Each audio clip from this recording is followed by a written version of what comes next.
If you're seeing slow progress or no progress in your karate training or your martial arts training, do these 5 things and I guarantee you will see a difference. In this video, I'm going to go over 5 areas that I am guaranteeing will improve your karate. It sounds like a clickbaity title, but when you see what I'm going to talk about, I'm sure you will agree. So let's get straight in with the first one. Listen to your sensei.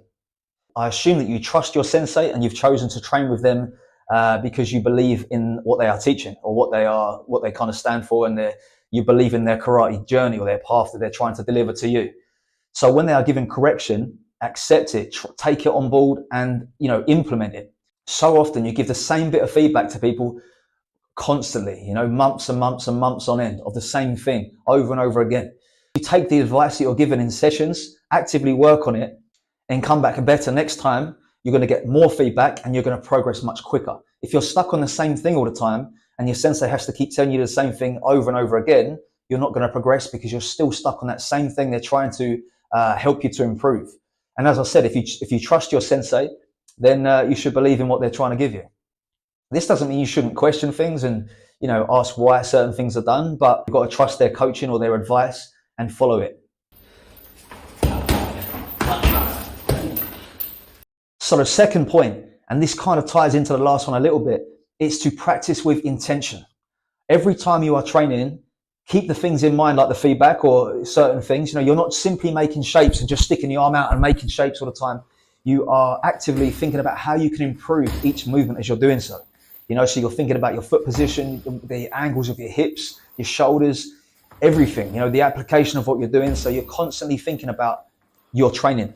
So it's as much a mental thing as it is physical. So I always say that the Kihon training, our Kihon, which is our kind of fundamental training, is kind of the hardest thing to train really, because we are constantly thinking and constantly adapting and adjusting our bodies to try to make minor improvements that all add up to the bigger picture in the end.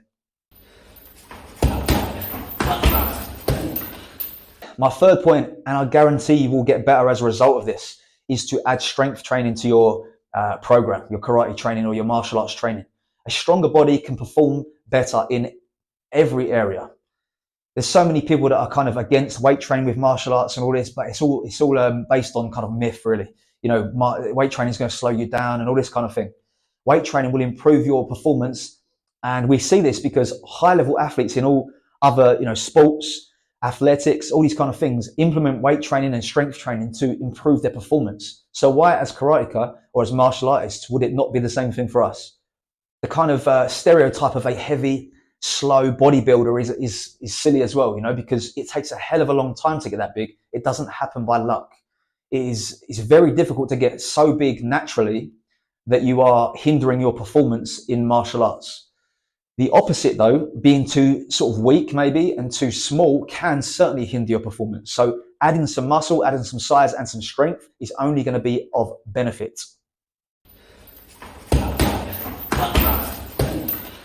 Number 4, stretch more often. Add stretching to your program if you're not doing it at all. And I don't mean just the warm up for your sessions. Try and find some time in the week outside of training to do some stretching, and I don't mean every single day. No training should be done every day. You'll get people telling you have to stretch every single day in order to get better at splits or kicking or whatever. Your body needs time to rest and to adapt to the stresses that you're putting on it. If you're doing something every day, you're not allowing the body to recover and make the adaptations that you're trying to put it through. So make sure that you are stretching consistently and regularly, but it doesn't have to be every day. And on top of this, it should be a full body stretching program. It should not just be legs, it should be shoulders, upper back, neck, foot, wrists, everything, the feet, the whole body should be taken into account rather than just trying to think only of the sort of, the hips and that, thinking the kicking is just about that. We also have to think about our entire body. So the lower back, the thoracic area and the shoulders, all of the body contributes to the technique. If we're kicking, the entire body is used, not just the legs. So we must have a mobile and flexible entire body in order to kick and perform best. And of course, it's not just kicking, upper body punching, grappling, throwing, all these kind of things require a good level of mobility throughout the entire body. So make sure your stretching program covers everything and it is not every single day. Get your recovery in as well. The fifth and final point that I will guarantee will improve your karate or your martial arts is to do your research. When I was younger, I used to read a lot of books about karate, both technique and sort of history and all this kind of thing. And I don't mean you have to be a historian in martial arts to be good at it. Of course not. If you find that interesting, then so be it. However, understanding a little bit about where it comes from and the influences that have had on your style from other areas can really supplement your karate and improve your understanding of why we're doing certain things. That research could also mean videos. So I've got a whole load of instructional videos on this channel. You don't have to watch me, but I would appreciate if you did.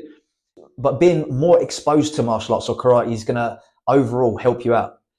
If you just go to your karate session once or twice a week and then forget about it when you get home, then it's going to be slow going with the progress. If you are coming away from the dojo, doing a little bit of research, watching things, studying bits, say you go to your session and you're working on side kicks, for example, come away, search for side kicks on YouTube, have a look at some ideas. It might be slightly different to your ideas that you're doing in your dojo or in your gym, your training gym.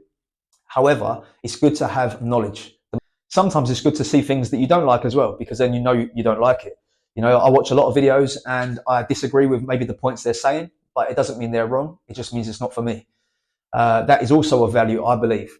So do your research, find information on the things you are doing, try to understand your style and your martial art even further. So a fairly short and concise video there today. If you enjoyed it, please subscribe to the channel.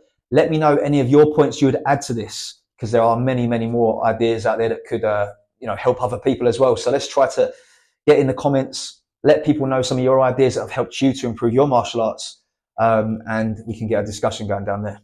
So implement some of these tips and I'll guarantee your karate will improve.